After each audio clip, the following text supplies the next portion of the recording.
አርእስተ ዜና የሐሰተኛ መረጃ ስርጭትን የሚገታው አዲሱ የዲጂታል ቁጥጥር ስርዓት በይፋ ተመረቀ።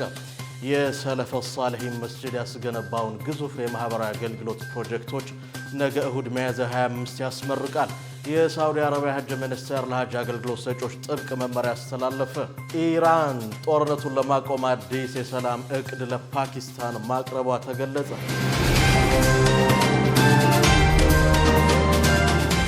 አሰላሙ አለይኩም ወራህመቱላሂ ወበረካቱ። ክቡራትና ክቡራን ነጃሺ ቲቪ መረጃ ተመልካቾቻችን እንደምን አምሽታችኋል? ከመረጃዎቹ ጋር ሰኢድ መሐመድ ነኝ። አብራችሁን ቆዩ። የሐሰተኛ መረጃ ስርጭትን የሚገታው አዲሱ የዲጂታል ቁጥጥር ስርዓት በይፋ ተመረቀ። የኢትዮጵያ መገናኛ ብዙሃን ባለስልጣን ከአርቲፊሻል ኢንተለጀንስ ኢንስቲትዩት ጋር በመተባበር የዓለማው የተቀናጀ የሚዲያ ሬጉላቶሪና የአስተዳደር ስርዓት ቴክኖሎጂ ትላንት ሚያዝያ 23 ቀን 2018 በይፋ ተመርቋል። ይህ ቴክኖሎጂ በሀገሪቱ የመገናኛ ብዙሃን ዘርፍ አዲስ ምዕራፍ እንደሚከፍት ይጠበቃል። ይህ ቴክኖሎጂ ፈቃድ ያላቸውን ተቋማት እንቅስቃሴ በቅርበት ለመከታተል የሚያስችል ከመሆኑም በላይ የሚዲያ ቁጥጥር ሂደቱ ፈጣን፣ ግልጽና በቴክኖሎጂ የተደገፈ በማድረግ የዘርፉን አስተዳደር ወደ አዲስ ደረጃ ያሻግራል። የዚህ ቴክኖሎጂ ግንባር ቀደም ፋይዳ በሀገሪቱ ሰላምና ደህንነት ላይ ስጋት የሆኑ ሐሰተኛ መረጃዎችንና ሕግን የጣሱ ስርጭቶችን በወቅቱ መለየት መቻሉ ነው። የቁጥጥር ስርዓቱ የጥላቻ ንግግሮችን፣ የተዛቡ መረጃዎችን በቀላሉ ነቅሶ በማውጣት መረጃዎችን ከሕግና ከሙያ ስነ ምግባር አኳያ እንዲፈትሹ ያደርጋል። ይህም ተገቢውን የማስተካከያ እርምጃ ለመውሰድ የሚያስችል አስተማማኝ መረጃ በማቅረብ በዘርፉ ላይ የሕግ ተጠያቂነት እንዲሰፍን ያግዛል ተብሏል። የኢትዮጵያ መገናኛ ብዙሃን ባለስልጣን ስርዓቱ ከመገናኛ ብዙሃን ባለቤቶች ባለፈ ለተጠቃሚው ማህበረሰብ የሚሰጠው ጥበቃ ከፍተኛ ነው ብሏል። የዜጎችን መረጃ ተሳትፎ በማረጋገጥ ጥራት የሌላቸውና ጎጂ የሆኑ ይዘቶችን በህዝብ ላይ የሚያደርሱትን ተጽዕኖ እንደሚቀንስም አስታውቋል። በተጨማሪም የኢትዮጵያ አርቲፊሻል ኢንተለጀንስ ኢንስቲትዩት ቴክኖሎጂ ለሁሉም በሚል መርህ እያከናወነ ያለውን የሀገሪቱን የዲጂታላይዜሽን ጉዞ የሚያፋጥንና ሉዓላዊ የቴክኖሎጂ አቅምን የሚገነባ ውጤት መሆኑን አክለዋል። ምንጭ ኤፍቢሲ ነው። የሰለፈ ሷሊሂን መስጂድ ያስገነባቸው ግዙፍ የማህበራዊ አገልግሎቶች ፕሮጀክት ነገ እሁድ ሚያዝያ 25 በድምቀት ይመረቃል። በአዲስ አበባ ከተማ ጉለሌ ክፍለ ከተማ ወረዳ 10 የሚገኘው የሰለፈ ሷሊሂን መስጂድ ነገ እሁድ ሚያዝያ 25 ቀን 2018 ዓ.ም ደረጃውን የጠበቀ ዓለም አቀፍ የእግር ኳስ ሜዳና የንጹህ መጠጥ ውሃ ፕሮጀክቶችን ያስመርቃል። መስጂዱ የወጣቶችን ስፖርታዊ ተሳትፎ ለማሳደግ ያስገነባው የእግር ኳስ ሜዳ ደረጃውን የጠበቀ ሰው ሰራሽ ሳር የተነጠፈለት ሲሆን በቂ የተሽከርካሪ ማቆሚያ፣ ዘመናዊ የሻወር አገልግሎቶችን አሟልቶ የያዘ መሆኑ ታውቋል። የመስጂዱ ኮሚቴ ሰብሳቢ ሀጂ መሐመድ ሰብዲል ለነጃሺ ቲቪ እንደገለጹት ስፍራው ለወጣቶች ምቹ የስፖርት ማዘውተሪያ እንዲሆን ታስበው በከፍተኛ ጥራት የተገነባ ነው ብለዋል። መስጂዱ ከስፖርታዊ መሰረተ ልማቱ ባሻገር ለአካባቢው ማህበረሰብ ትልቅ እፎይታ የሚሰጥ የንጹህ መጠጥ ውሃ የጉድጓድ ቁፋሮ በማጠናቀቅ ለምረቃ አብቅቷል። ይህ የውሃ ፕሮጀክት ልዩ የሚያደርገው መስጂዱ በአካባቢው ለሚገኙ የሁሉም እምነት ተከታዮች ለሙስሊሙም ሆነ ለክርስቲያኑ በየቤታቸው እንዲደርስ ተደርጎ መዘርጋቱ ነው። ፕሮጀክቱ በበጎ አድራጊዎች አህለል ኸይሮች ትብብር የተገነባ መሆኑንም ሰብሳቢው ገልጿል። የፊታችን እሁድ በሚካሄደው በዚሁ ታሪካዊ የምርቃት ስነ ስርዓት ላይ ጥሪ የተደረገላቸው እንግዶች፣ ታዋቂ ግለሰቦች፣ የአካባቢው ነዋሪዎች እንዲገኙ የመስጂዱ ኮሚቴ ጥሪውን አስተላልፏል። የሳዑዲ አረቢያ የሐጅ ሚኒስቴር ለሐጅ አገልግሎት ሰጪዎች ጥብቅ መመሪያ አስተላለፈ። የሳዑዲ አረቢያ የሐጅና ዑምራ ሚኒስቴር ማንኛውም የአራህማን እንግዳ ሁጃጅ የኑሱክ መታወቂያ ካርዱን ሳይዝ ወደ ቅዱሳን ስፍራዎች መግባት እንደማይችል በማሳሰብ ለአገልግሎት ሰጪ ተቋማት አስቸኳይ መመሪያ አስተላልፏል። ሚኒስቴሩ ሚያዝያ 23 ቀን 2018 ባወጣው መግለጫ አገልግሎት ሰጪ ተቋማት በስራቸው ያሉ ሁጃጆች የኑሱክ መታወቂያቸውን በአንገታቸው ላይ በግልጽ በሚታይ ሁኔታ እንዲያንጠለጥሉ ጥብቅ ማሳሰቢያ እንዲሰጡ አዟል። መታወቂያው በሁሉም እንቅስቃሴዎች ወቅት መያዝ እንዳለበትም ተመልክቷል።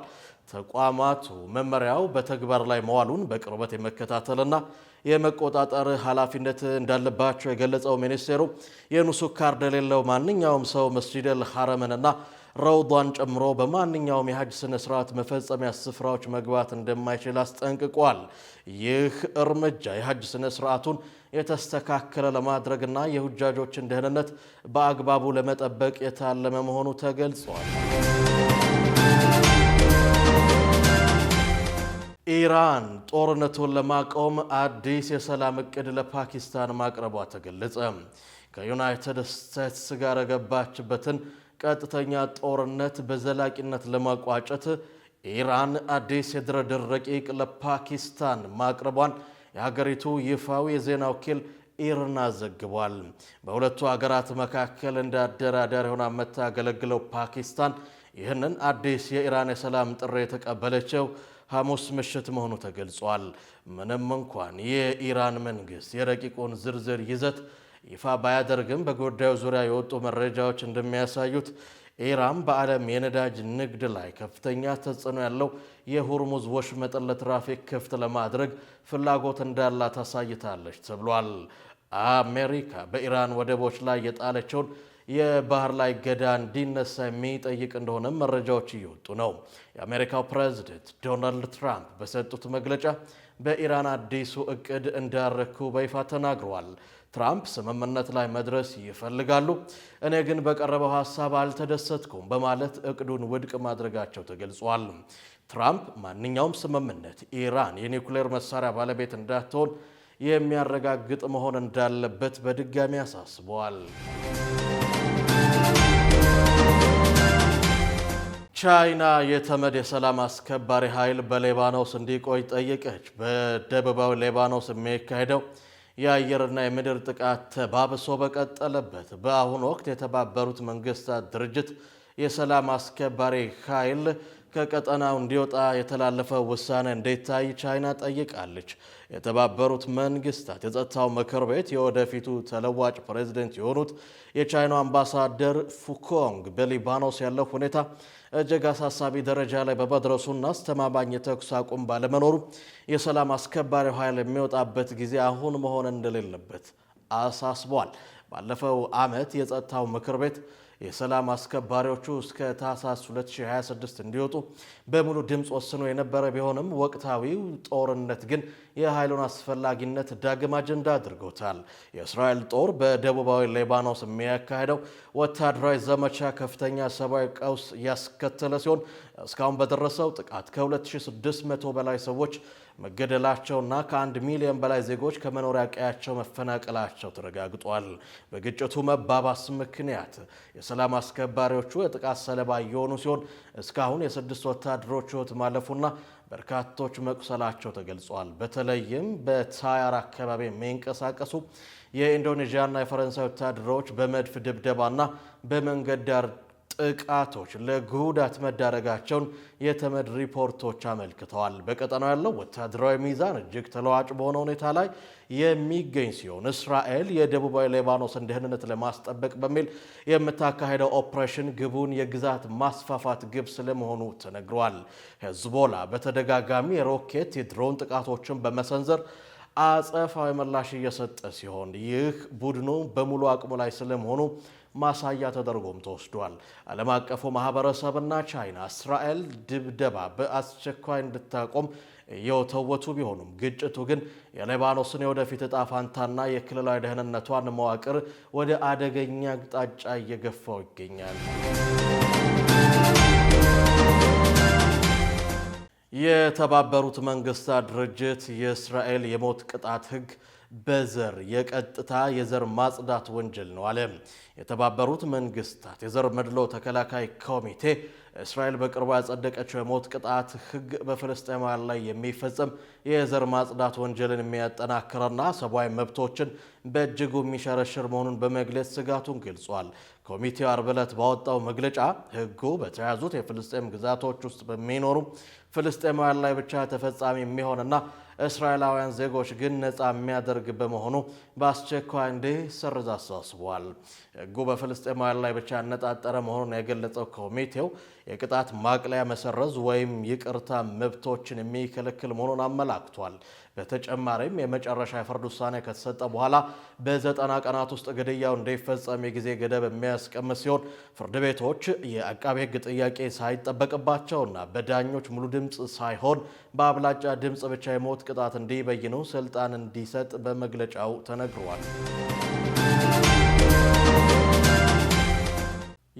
የ2026 የፍልስጤም የመጽሐፍ ሽልማት እጩዎችን የመቀበል ሂደት ተጠናቀቀ። ለ15ኛ ዓመት የሚካሄደው የፍልስጤም የመጽሐፍ ሽልማት ለ2026 የሽልማት ዘመን የቀረቡ ስራዎችን የመቀበያ ጊዜ ማብቃቱ ተገልጿል። በአሁኑ ዙር ወደ 60 የሚጠጉ መጽሐፍት ለውድድር መቅረባቸውን አዘጋጆች መግለጻቸውን ሚድል ኢስት ሞኒተር ዘግቧል። ይህ ዓመታዊ የሽልማት መርሃ ግብር የፍልስጤምን ታሪክ፣ ማንነት፣ ተጋድሎ ማዕከል ያደረጉ ስነ ጽሑፋዊ ስራዎች ለዓለም አቀፉ ማህበረሰብ የሚቀርቡበት ወሳኝ መድረክ ሆኖ ሲያገለግል የቆየ መሆኑ ተነግሯል። የዘንድሮ ውድድር የቀረበው በአካባቢው አስከፊ ጦርነት በተከሰተበትና በመጽሐፍት ህትመት ስርጭት እንዲሁም በዝግጅት ላይ ከፍተኛ እንቅፋት በነበረበት ወቅት ነው። ይሁንና እነዚህ ተግዳሮቶች ሳይበግሯቸው ደራሲያን፣ አሳታሚዎች በርካታ ስራዎችን ለውድድር በማቅረብ የፍልስጤም ድምፅ እንዳይጠፋ ማድረጋቸውን አዘጋጆቹ ገልጸዋል። አሸናፊዎቹ በህዳር ወር 2026 በሚካሄደው ዓመታዊ የሽልማት ስነ ስርዓት ላይ ይፋ እንደሚሆኑ አዘጋጆቹ ገልጸዋል። ስፔንና ብራዚል የእስራኤል ጦር የሰብአዊ መብት ተሟጋቾችን ማገቱን አጥብቀው አወገዙ። የስፔንና የብራዚል መንግስታት የእስራኤል የባህር ኃይል በዓለም አቀፍ የውሃ ክልል ውስጥ ሁሉም ዜጎቻቸውን ማገቱን ፍጹም ህገወጥ ድርጊት ሲሉ ኮንነዋል። ሁለቱ ሀገራት ባወጡት የጋራ መግለጫ የሰብአዊ መብት ተሟጋቾች ወደ ጋዛ የሚያቀናው የሱመድ የእርዳታ መርከብ ተጓዦች መሆናቸው ገልጸዋል። መርከቧ በእስራኤል ኃይሎች በቁጥጥር ስር የዋለችው ከጋዛ 600 የባህር ማይል ርቀት ላይ በሚገኝ ዓለም አቀፍ የውሃ ክልል ውስጥ መሆኑን አሳውቀዋል። የስፔንና የብራዚል መንግስታት ድርጊቱን በተመለከተ እስራኤል ከራሷ የባህር ክልል ውጪ በፈጸመችው በዚህ እርምጃ መርከቡ በግሪክ የቀርጤስ ደሴት ላይ እንዲያርፍ ከተደረገ በኋላ ሁለቱን ዜጎች መልቀቅ አለመፈለጓ ተገልጿል። ድርጊቱ ዓለም አቀፍ ሕግን የጣሰ ከመሆኑም በላይ በሁለቱ ሀገራት ብሔራዊ ሕግ መሰረት እንደ ወንጀል ሊያስጠይቅ እንደሚችልና ጉዳዩን ወደ ዓለም አቀፍ ፍርድ ቤቶች ሊወስዱት እንደሚችሉ አስጠንቅቀዋል። እስራኤል የታገቱትን ዜጎች ደህንነት አረጋግጣ በአስቸኳይ እንድትለቅና የቆንጽላ ድጋፍ እንዲያገኙ እንድትፈቅድ ጥሪ ቀርቧል። ወደ ጋዛ ሰብአዊ እርዳታ ለመውሰድ የተነሳው ይህ የመርከቦች ስብስብ የመጀመሪያውን ጉዞ ከባርሴሎና ሚያዝያ 4 የጀመረ ሲሆን ዋናው ቡድን ደግሞ ከጣሊያኗ ሲሲሊ ደሴት ሚያዝያ 18 መነሳቱ ተገልጿል።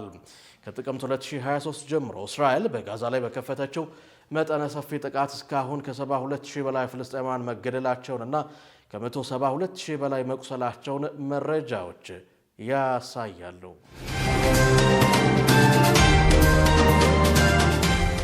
በመጨረሻም ወደ ቢዝነስ መረጃችን እናልፋለን። ዙበይዳ ሐሰን እንደሚከተለው አዘጋጅተዋለች።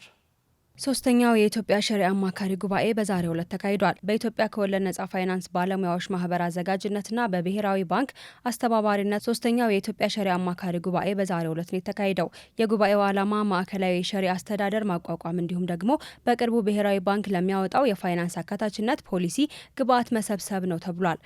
የኢትዮጵያ ከወለድ ነጻ የፋይናንስ ባለሙያዎች ማህበር ፕሬዚዳንት አብዱል ቃድር ወለላ ማህበሩ በኢትዮጵያ ኢስላሚክ ፋይናንስ ዙሪያ አዳዲስ ህጎች ሲወጡ ሀሳብ በማቅረብ በዘርፉ ላይ የተለያዩ ጥናቶችን በመስራትና ሰነዶችን በማዘጋጀት ሰፋፊ ስራዎችን እየሰራ ይገኛል ብለዋል። በየካቲት ወር 2013 ዓመት ላይ የተመሰረተው የኢትዮጵያ ከወለድ ነጻ የፋይናንስ ባለሙያዎች ማህበር ለትርፍ ያልተቋቋመ ማህበር እንደሆነም ተነግሯል። ማህበሩ ከ167 በላይ ባለሙያዎች ያሉት ሲሆን ከ23 በላይ ከወለድ ነጻ ፋይናንስ ተቋማት ጋር አብሮ እየሰራ ይገኛልም ብለዋል።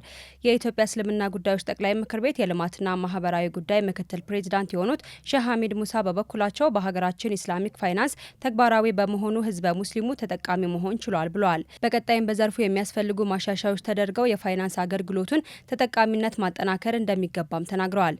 በቅርቡ ብሔራዊ ባንክ ለሚያወጣው አዳዲስ ፖሊሲ ግብዓት የሚሆኑ ሀሳቦች ከባለሙያዎች እየተሰጠ ይገኛል። በቅርቡም ተካፉል ኢንሹራንስ ችግሮችና መፍትሄዎቹ ዙሪያ ከባለሙያዎች ሀሳብ የተሰበሰበበት መድረክ መዘጋጀቱም ይታወሳል።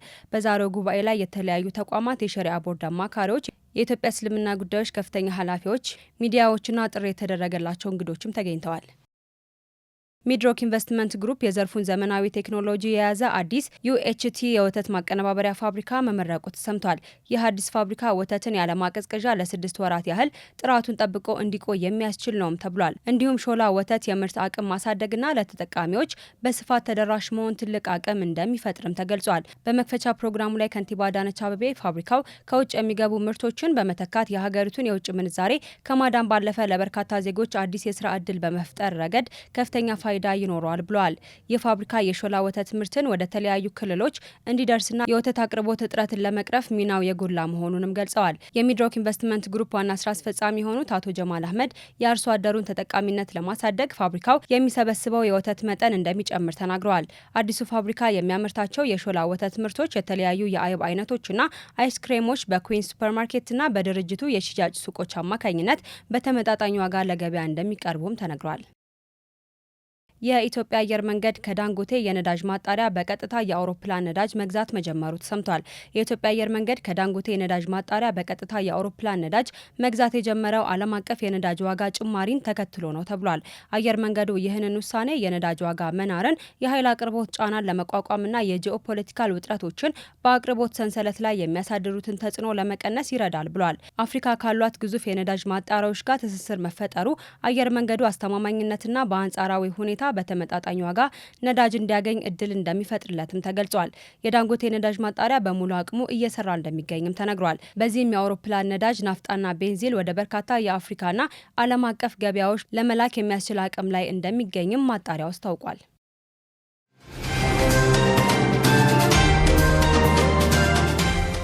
ክቡራትና ክቡራን የነጃሺ ቲቪ የምሽት መረጃ ተመልካቾቻችን ዕለቱን የምሽት መረጃ በዚሁ አገባደድን። ከቀሪ የነጃሺ ቲቪ የምሽት መሰናዶ ጋር መልካም ምሽት።